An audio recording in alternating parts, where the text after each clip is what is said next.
Di Amerika Serikat saja, lebih dari 600.000 orang dilaporkan hilang setiap tahunnya. Dan tahun 2026 mengikuti tren ini seperti yang diperkirakan. Saat ini, para penyelidik sedang menangani ribuan kasus dengan harapan mereka dapat memberikan sedikit kelegaan bagi keluarga orang-orang yang hilang. Namun karena kurangnya petunjuk, banyak dari kasus ini yang tetap belum terpecahkan. Nomor 10. Hilangnya Sebastian Beard yang berusia 25 tahun telah membuat para penyelidik kebingungan karena dia terlihat oleh beberapa saksi dan kamera CCTV setelah dia naik bus, namun pergerakannya setelah itu tetap menjadi misteri. Pada bulan Juni 2026, Sebastian Beard tinggal di Maryland, tetapi dia telah menghabiskan beberapa waktu di Dover, New Hampshire. Polisi belum menyatakan alasan mengapa dia berada di sana, tetapi diketahui bahwa pada tanggal 21 Juni dia mulai melakukan perjalanan kembali ke Maryland. Sekitar pukul 10.00 pagi itu, Sebastian Beard naik bus di Dover. Dia seharusnya melakukan perjalanan ke Boston, di mana dia seharusnya naik bus lain menuju Union Station di Washington DC. Belakangan dalam penyelidikan ditemukan bahwa dia telah membeli tiket dari Boston ke Manhattan dan tidak ada yang tahu alasannya. Apapun yang terjadi, dia tidak pernah melakukan perjalanan kembali ke Maryland. Dan ketika keluarganya tidak mendengar kabar darinya serta tidak bisa menghubunginya, mereka menjadi khawatir. Mereka mencoba menelpon dan mengirim pesan ke ponselnya, tapi tidak mendapat jawaban. Mereka tahu bahwa karena dia tidak memiliki mobil, dia bergantung pada transportasi umum dan tidak akan mudah bingung dengan rutenya. Hal ini membuat kenyataan bahwa dia belum terlihat menjadi semakin mengkhawatirkan, dan para penyelidik telah meminta siapapun yang melihat Sebastian hari itu untuk menghubungi mereka, agar pergerakan terakhirnya dapat diketahui. Dalam rekaman CCTV yang dirilis, dia terlihat sangat santai saat berada di terminal bus di Dover. Dia mengenakan ransel di punggungnya dan tidak tampak dalam keadaan tertekan saat berjalan menuju bus. Keluarganya melaporkan bahwa mereka tidak tahu mengapa dia membeli tiket ke Midtown Manhattan, karena dia berencana langsung pulang ke rumah. Sayangnya, dia tidak memberitahu keluarganya apa rencananya hari itu dan tidak memberitahu mereka bahwa dia berencana pergi ke Manhattan sebelum pulang ke rumah, yang sangat tidak seperti biasanya. Tidak ada yang melapor telah melihat Sebastian bertingkah aneh hari itu, yang membuat kehilangannya semakin aneh. Sementara itu, keluarganya telah memberikan ciri-cirinya kepada polisi. Sebastian berambut hitam dan bermata coklat, tingginya 6 kaki 3 inci dan beratnya 295 pon. Dia memiliki tato bertuliskan kata parfait di salah satu kakinya dan juga dapat dikenali dari noda kulit di atas mata kanannya. Dia terlihat dalam rekaman CCTV mengenakan kaos putih dan celana panjang abu-abu. Dia membawa ransel hitam dan barang-barangnya dikemas dalam koper beroda. Siapapun yang memiliki informasi diminta untuk menghubungi polisi Montgomery di 30127 98000. Nomor kasus Sebastian adalah MP161, MP161, 118. Nomor 9. Penyelidik yang menangani kasus Mercedes Soudert yang berusia 31 tahun telah menyatakan bahwa mereka kehabisan petunjuk yang mungkin dan mereka khawatir akan keselamatannya karena dia tidak berkomunikasi dengan keluarga atau teman-temannya. Diketahui bahwa dia telah menghabiskan waktu di rumah di daerah West Price Hill, Cincinnati pada tanggal 3 Februari 2026 dan dia meninggalkan rumah dengan berjalan kaki. Setelah itu, dia tidak pernah terlihat lagi. Pada saat itu, Mercedes tinggal bersama pacarnya dan ibunya di rumah di Beach Avenue, dan seorang teman keluarga yang berbicara kepada media atas nama mereka menyatakan bahwa mereka kemudian mengetahui bahwa Mercedes dan ibu pacarnya terlibat pertengkaran pada hari itu. Diduga dia meninggalkan rumah untuk menghindari pertengkaran atau menenangkan diri, tetapi dia tidak pernah kembali. Awalnya ketidakhadirannya tidak terlalu menimbulkan kekhawatiran karena dia memang dikenal sering pergi dan tidak memberi kabar selama berbulan-bulan di masa lalu. Namun keluarganya menyatakan bahwa dia tidak pernah putus kontak selama ini dan mereka khawatir sesuatu mungkin telah terjadi padanya saat dia berada di luar rumah sendirian. Belakangan terungkap bahwa surat perintah penangkapan telah dikeluarkan untuk Mercedes, seperti yang diungkapkan oleh pamannya, namun hal ini belum dikonfirmasi oleh polisi dan diragukan apakah hal itu ada hubungannya dengan hilangnya dirinya. Keluarganya memutuskan untuk menghubungi polisi untuk memeriksa apakah dia telah ditahan. Namun mereka tidak menemukan catatan bahwa dia telah dimasukkan ke penjara. Mereka juga tidak percaya bahwa dia sengaja menghindari kontak agar tidak ditemukan. Selama 12 bulan terakhir, Mercedes berjuang keras untuk bertahan hidup. Pada satu titik, dia menjadi tunawisma dan berjuang melawan masalah penyalahgunaan zat. Dia pernah ditangkap atas tuduhan yang tidak diketahui, tetapi bahkan saat itu, dia tetap berusaha menjaga komunikasi dengan keluarganya. Dia dilaporkan hilang pada bulan April setelah keluarganya mengetahui bahwa dia tidak lagi berkomunikasi dengan teman-temannya, dan mereka melakukan beberapa pencarian sendiri namun tidak membuahkan hasil. Pencarian yang dilakukan polisi juga tidak membuahkan hasil, dan permohonan informasi di media sosial pun tidak menghasilkan apa-apa. Hadiah sebesar $2.000 ditawarkan kepada siapa saja yang memberikan informasi yang dapat mengarah pada ditemukannya Mercedes. Dia digambarkan memiliki rambut coklat dengan mata hijau, tinggi 5 kaki, dan berat 120 pon. Setiap informasi dapat disampaikan ke Departemen Kepolisian Cincinnati melalui nomor 5135-26943. Nomor kasusnya adalah MP160287. Nomor 8. Selalu menyedihkan ketika orang yang kita cintai hilang. Tapi hal itu membuat keluarga mereka semakin khawatir ketika mereka sedang berjuang dengan masalah medis yang mengharuskan mereka minum obat setiap hari.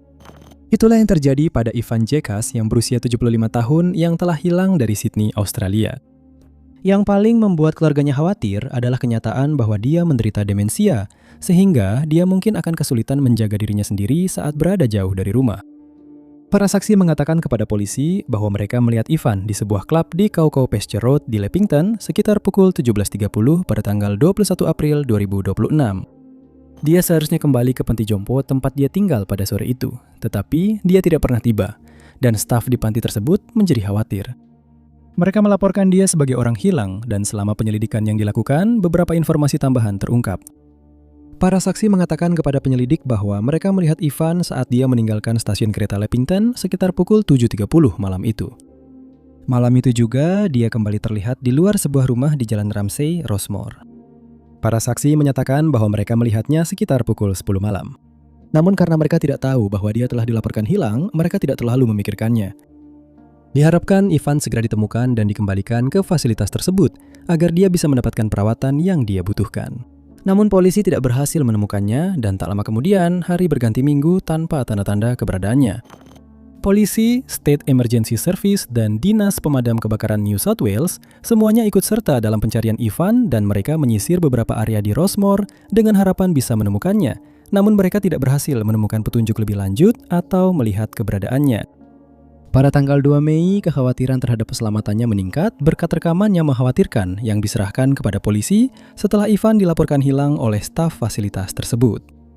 Rekaman tersebut menunjukkan seorang pria lanjut usia yang diyakini adalah Ivan sedang mengalami kesulitan di jalur pembatas di Elizabeth Drive. Jalur pembatas tersebut terletak sekitar 800 yard dari jalan tol Cecil Hills M7. Begitu rekaman itu diterima, para penyelidik langsung menuju ke lokasi, namun pria tersebut sudah tidak ada dan tidak dapat ditemukan. Tidak ada saksi lain yang melaporkan melihatnya dan masih belum diketahui apakah itu benar-benar Ivan. Perlu dicatat bahwa dia digambarkan sangat aktif bergerak, yang berarti dia bisa saja berjalan cukup jauh sejak dinyatakan hilang. Lebih dari 3 bulan telah berlalu sejak terakhir kali dia terlihat, dan keluarganya telah bersumpah untuk terus mencarinya sampai mereka mendapatkan jawaban. Dalam rekaman tersebut, dia terlihat menaiki tangga dengan mengenakan kaos putih Adidas, celana pendek abu-abu selutut, kaos kaki putih, dan sepatu abu-abu. Ivan juga memiliki rambut abu-abu pendek, tinggi sekitar 5 kaki 4 inci, dan bertubuh sedang. Diduga dia masih berada di daerah Leppington dan bepergian dengan berjalan kaki. Dan warga di daerah tersebut diminta untuk tetap waspada serta menghubungi Crime Stoppers di 1-800-333-0000 jika melihatnya. Nomor 7. Setiap kali seseorang menghilang saat mereka berada di alam liar, waktu adalah salah satu faktor paling berharga dalam kasus mereka. Mereka bisa saja berada dalam bahaya karena cuaca, terutama jika mereka tidak berpengalaman di alam terbuka dan mungkin benar-benar tersesat saat mencoba kembali ke peradaban. Tersesat di alam liar Australia bahkan lebih mengkhawatirkan, karena negara ini adalah rumah bagi banyak hewan berbahaya. Dan karena itu, polisi di Victoria telah menyatakan bahwa sangat penting untuk segera menemukan Shane Wilson yang berusia 53 tahun. Pada Juli 2026, Shane bekerja sebagai tukang plester, dan dia tinggal di Epping, Melbourne. Dia memiliki 2 anak dan digambarkan oleh orang-orang terdekatnya sebagai pribadi yang peduli, berhati besar, dan memiliki selera humor yang tinggi. Perlu dicatat bahwa Shane sudah terbiasa menghabiskan waktu di luar ruangan ketika dia hilang, karena dia sering pergi ke tempat yang sama untuk memancing. Itulah yang sedang dia lakukan ketika tiba-tiba menghilang tanpa penjelasan. dan orang-orang terdekatnya sangat ingin tahu apa yang sebenarnya terjadi padanya. Shane pergi ke Sungai Goulburn pada tanggal 18 Juli untuk memancing. Dia sedang menghabiskan waktu di daerah itu bersama seorang teman bernama Paul, yang kemudian menghubungi polisi untuk melaporkan bahwa dia hilang. Paul mengatakan bahwa Shane telah mendayung ke perairan dengan kayaknya dan mereka bersenang-senang sampai Paul mendengar Shane memanggil. Teriakan Shane diikuti oleh suara cipratan air, dan ketika Paul melihat apa yang terjadi, dia menyadari bahwa kayaknya telah terbalik. Dia tidak bisa melihat Shane dimanapun dan segera berlari untuk meminta bantuan. Ketika polisi tiba, area tersebut disisir dan ditemukan hal yang mengkhawatirkan. Kayak dan dayung milik Shane ditemukan di air, tetapi Shane tidak terlihat dimanapun. Pencarian lanjutan telah dilakukan, tetapi yang sangat mengecewakan keluarganya, pencarian tersebut akhirnya harus dikurangi tanpa ditemukan petunjuk lebih lanjut. Keluarganya sekarang telah meminta agar warga di daerah tersebut memeriksa tepi sungai, waduk, saluran air, semak belukar, dan properti di sekitarnya, serta melaporkan apapun yang tidak biasa kepada polisi. Sayangnya, tidak ada deskripsi tentang Shane atau pakaian yang dikenakannya pada hari itu yang telah dipublikasikan. Namun, foto-fotonya telah diposting secara online dan bisa dikatakan bahwa dia berambut coklat dan bertubuh kekar. Siapapun yang memiliki informasi tentang kasusnya diminta untuk menghubungi kepolisian Victoria dengan menelepon nomor darurat 000. Nomor 6. Polisi di New South Wales, Australia meminta bantuan masyarakat untuk melacak Yvonne Ware yang berusia 73 tahun yang tidak terlihat atau terdengar kabarnya sejak 19 Februari 2026. Para penyelidik telah menindaklanjuti setiap petunjuk yang mereka terima. Namun, meskipun demikian, dan meskipun rekaman CCTV yang menunjukkan pergerakan terakhirnya telah ditemukan, masih belum diketahui kemana dia pergi dan di mana dia berada saat ini. Setelah kabar kehilangannya diumumkan, para saksi melapor bahwa mereka melihat Yvonne mengendarai mobilnya ke arah utara di Queensland Road menuju ke peternakannya. Dia terakhir kali terlihat sekitar pukul 15.22 sore hari itu, dan diduga dia sedang menuju ke kota Dungai, meskipun hal ini belum dapat dipastikan. Namun, ini bukan satu-satunya penampakan Yvonne. Sekitar pukul 15.15 di hari yang sama, dia dan kendaraannya terlihat di sebuah SPBU Shell yang terletak di Tweed Valley Way. Dan mobilnya digambarkan sebagai Ford Escape Station Wagon berwarna emas dengan nomor registrasi EWS28P. Kendaraan tersebut juga belum ditemukan, dan keluarganya semakin cemas tentang apa yang terjadi padanya. Mereka melaporkan Yvonne hilang karena tidak dapat menghubunginya, dan mereka memberitahu polisi bahwa ini sangat tidak biasa baginya untuk tiba-tiba tidak memberi kabar, dan mereka khawatir dia mungkin mengalami kecelakaan atau sesuatu yang lebih buruk. Gambar CCTV telah dirilis dalam kasusnya, dan gambar diam dari sebuah toko menunjukkan Yvonne berjalan di lorong-lorong mengenakan kaos putih, celana jeans biru, sepatu hitam, dan membawa tas tangan. Keluarganya telah meminta masyarakat untuk tetap waspada dan melaporkan jika melihat dirinya, serta menambahkan bahwa bahkan detail sekecil apapun bisa membantu penyelidik dalam melacak keberadaannya. Pihak kepolisian menyatakan bahwa mereka belum mengesampingkan kemungkinan adanya tindakan kriminal, namun menambahkan bahwa mereka mempertimbangkan semua kemungkinan dengan pikiran terbuka. Keluarganya meyakini seseorang datang ke pertaniannya sore itu setelah dia pulang dari kelas seni. Dan mereka menambahkan bahwa setelah dia sampai di pertaniannya, Yvonne sedang menonton beberapa tutorial seni. Namun pada pukul 16.46, dia berhenti berkomunikasi dan tidak membalas pesan apapun yang dikirim ke ponselnya. Dia tidak pernah memberitahu bahwa dia berencana meninggalkan pertanian malam itu, dan keluarganya percaya ada sesuatu yang salah hari itu, karena biasanya dia sebisa mungkin menghindari mengemudi pada malam hari. Akhirnya ditemukan bahwa ponselnya terakhir aktif di dekat Sungai Rusey.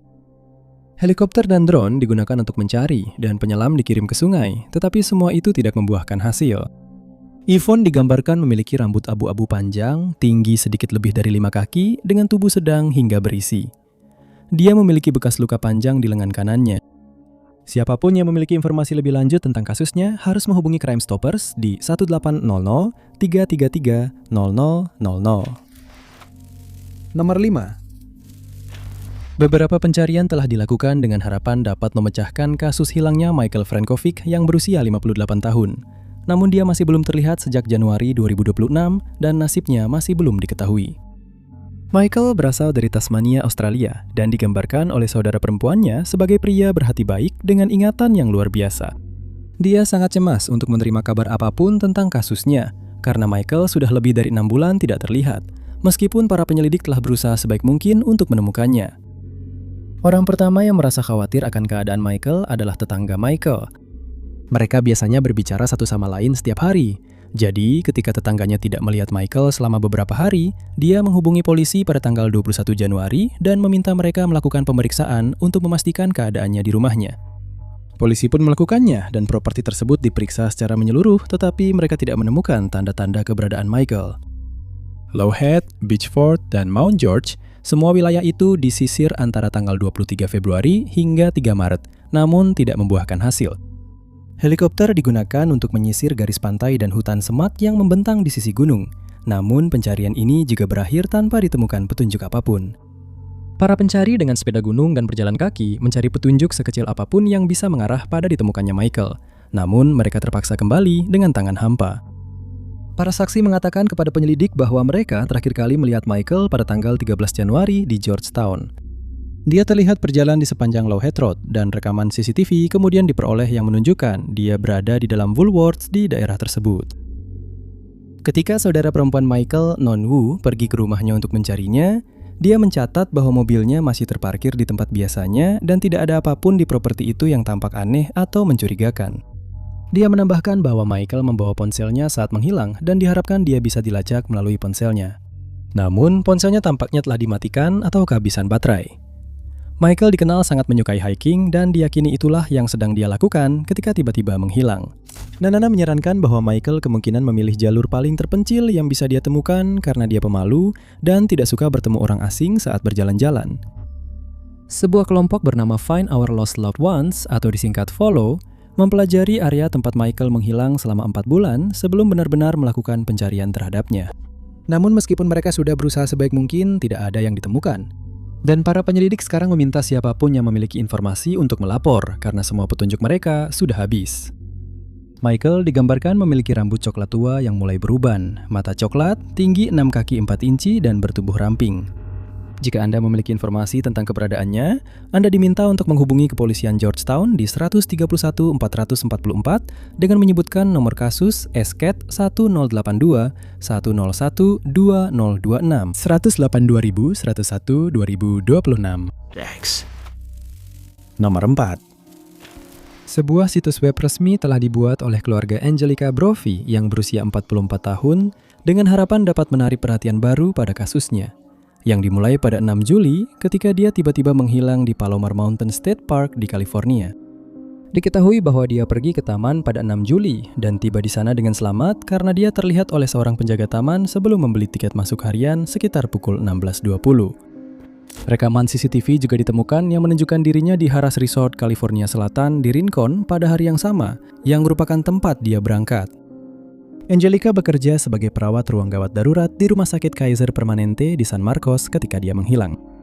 Dia sudah menikah dan merupakan ibu dari 2 anak, serta digambarkan oleh orang-orang terdekatnya sebagai sosok yang penyayang dan sangat dekat dengan keluarganya. Saudaranya Martin mengatakan kepada media bahwa Angelica diadopsi saat masih kecil dan dia dengan cepat beradaptasi dengan kehidupan bersama keluarga barunya. Dia menambahkan bahwa hilangnya Angelica secara tiba-tiba sangat memukul seluruh keluarga karena ini adalah hal terberat yang pernah mereka alami dan mereka tetap berharap kasusnya bisa segera terpecahkan. Orang-orang terdekatnya menambahkan bahwa Angelica tidak terlihat mengalami tekanan apapun sebelum dia pergi ke pegunungan hari itu. Dia dan seluruh keluarganya baru saja menghabiskan waktu bersama pada tanggal 4 Juli dan tidak ada seorang pun yang melihat hal aneh dari perilakunya karena Angelica tampak sangat menikmati waktu itu. Angelica dilaporkan hilang sekitar pukul 9 malam pada tanggal 6 Juli dan keesokan harinya penyelidikan atas kasusnya pun dimulai. Pencarian di taman tersebut menghasilkan ditemukannya mobil Angelica di tempat ia memarkirnya saat tiba, namun tidak ada tanda-tanda keberadaannya. Penyidik menghubungi operator ponsel Angelica dan mencoba melacak ponselnya, namun ponsel tersebut sudah dimatikan atau kehabisan baterai. Pada tanggal 9 Juli, upaya pencarian dimulai di taman tersebut dengan bantuan petugas dari California State Parks, tim pencarian dan penyelamatan Departemen Sheriff San Diego, serta para relawan. Pencarian ini berlangsung selama 3 hari penuh, namun tidak satupun petunjuk yang ditemukan. Penyelam kemudian didatangkan untuk mencari di sebuah kolam di taman tersebut, karena dikhawatirkan Angelica mungkin saja berakhir di dalam air. Namun sekali lagi, mereka tidak berhasil. Keesokan harinya, sisa kolam tersebut diperiksa oleh polisi pelabuhan San Diego, tetapi hingga sore hari, tanggal 13 Juli, tidak ada yang ditemukan. Para penyelidik menyatakan bahwa mereka tidak menduga adanya tindakan kriminal dalam kasus Angelica. Namun mereka menambahkan bahwa mereka akan mengeksplorasi setiap kemungkinan yang tersedia dan menindaklanjuti setiap petunjuk yang diterima. Dia digambarkan memiliki rambut coklat tua dengan mata coklat, tinggi 5 kaki 5 inci, dan berat 130 pon. Saat terakhir kali terlihat, dia mengenakan legging hitam dengan pullover abu-abu dan sepatu kets putih. Dia mungkin membawa ransel nanas berwarna biru dan merah muda, serta memiliki tahi lalat khas di atas bibirnya. Siapapun yang telah melihat Angelica atau memiliki informasi tentang keberadaannya diminta untuk menghubungi Detektif Ryan Malone di 7604 3545 37. Nomor 3. Pantai Grand Anse di Grenada adalah lokasi kasus orang hilang yang membuat para penyelidik kebingungan sejak Juli 2026 ketika Elizabeth Weddle yang berusia 44 tahun menghilang setelah pergi berenang di sana. Elizabeth, yang lebih dikenal oleh teman dan keluarganya sebagai Liz, saat itu bekerja sebagai fisioterapis di kota asalnya, Cary, North Carolina. Dan pada tanggal 11 Juli, dia dan seorang temannya tiba di Grenada untuk berlibur. Selama 10 hari berikutnya, mereka berdua tinggal di sisi barat pulau. Tetapi pada tanggal 21, mereka memesan Airbnb di sisi selatan, tepatnya di dekat pantai tempat dia akhirnya hilang. Keesokan harinya, mereka tetap berada di properti tersebut yang terletak dekat pantai dan mereka banyak berenang. Rekaman CCTV kemudian diperoleh yang menunjukkan serangkaian peristiwa sebelum dia menghilang. Pada pukul 11.44 siang, dia terlihat di Airbnb, tetapi hanya 3 menit kemudian, dia terlihat menuju dermaga di pantai dan masuk ke air untuk berenang. Ini adalah terakhir kalinya dia terlihat, dan dia tidak terlihat keluar dari air dalam rekaman sepanjang hari itu. Ketika diketahui bahwa dia hilang, teman-temannya menghubungi pihak berwenang sekitar pukul 5.50 dan pencarian pun dimulai. Beberapa saksi dilaporkan melihatnya berenang di perairan terbuka sore itu, tetapi mereka tidak pernah melihatnya keluar. Saat dia berenang, temannya berada di dalam Airbnb menyelesaikan kursus online, dan satu-satunya jejak Liz yang dia temukan adalah handuknya yang ditemukan di dermaga. Area tersebut segera dicari, tetapi tidak ditemukan apapun. Yang membuat keluarganya dan para penyelidik bingung adalah fakta bahwa Liz adalah perenang yang handal, dan air tempat dia berenang hanya sedalam sekitar 1,5 meter, serta dia terakhir terlihat sekitar 6 meter dari tepi pantai, jadi sulit membayangkan dia kesulitan untuk kembali ke tepi. Pada tanggal 24 Juli, suami Liz pergi ke Grenada untuk membantu pencarian, dan dia sangat yakin bahwa Liz akan segera ditemukan, namun kenyataannya tidak demikian. Dia mengunggah pembaruan lain pada tanggal 29 yang menyatakan bahwa meskipun upaya mereka sudah maksimal, Liz masih belum ditemukan. Polisi tidak mencurigai adanya tindakan kriminal dalam kasusnya, dan mereka berjanji akan menindaklanjuti setiap petunjuk baru. Namun pada tanggal 31 Juli, suami Liz tidak punya pilihan selain meninggalkan Grenada tanpa menemukan Liz. Liz digambarkan memiliki rambut pirang pendek, tingginya sekitar 1,5 meter, dan bertubuh sedang. Penduduk pulau telah diminta untuk melaporkan setiap petunjuk yang ditemukan agar dapat ditindaklanjuti. Namun hingga saat ini, belum ada informasi yang diterima.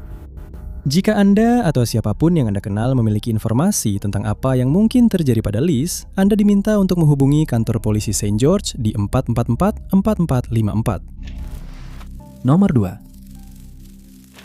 Sekelompok turis beruntung ditemukan selamat setelah speedboat yang mereka tumpangi tenggelam di Indonesia. Namun satu orang pria yang hanya dikenal dengan nama depan Afurdian saya tidak pernah ditemukan dan ia masih dinyatakan hilang. Pada tanggal 24 Juli 2026, 11 turis menaiki speedboat yang dikemudikan oleh Afurdian saya di Teluk Tomini yang terletak di antara Pulau Sulawesi dan Kepulauan Togian. Awalnya rombongan itu bersenang-senang di laut, namun kemudian sesuatu yang tak terduga terjadi. Laut mulai sedikit lebih bergelombang dan pada pukul 9 malam ombak besar mulai muncul dan menghantam perahu dengan keras. Tak lama kemudian perahu mulai hancur dan rombongan itu tidak punya pilihan selain melompat ke laut. Untungnya mereka berhasil mengeluarkan rakit penyelamat sebelum speedboat itu tenggelam sepenuhnya dan mereka terombang-ambing di air berharap segera diselamatkan. Namun kemudian mereka menyadari bahwa kapten kapal yang berusia 29 tahun itu tidak pernah naik ke rakit dan dia tidak terlihat dimanapun di air. 11 turis itu tetap berada di rakit selama beberapa jam dan dibawa kembali ke daratan yang aman keesokan paginya. Mereka melaporkan bahwa cuaca berubah sangat tiba-tiba dan Ferdi serta saya terpisah dari mereka setelah mereka meninggalkan kapal. Keadaan semakin buruk ketika kabut tebal datang yang menyebabkan jarak pandang menurun drastis dan mereka tidak dapat melihat Ferdi dan saya, serta dia tidak merespons panggilan mereka saat mereka mencarinya. Kapal seharusnya tiba di Pelabuhan Marisa sore itu. Tetapi ketika kapal tersebut masih belum terlihat hingga pukul 15.40, seorang pemandu wisata lokal memberitahu polisi dan penyelidikan pun dilakukan. Pencarian dilakukan sepanjang malam dan kekhawatiran meningkat ketika baik kapal maupun para penumpangnya tidak dapat ditemukan.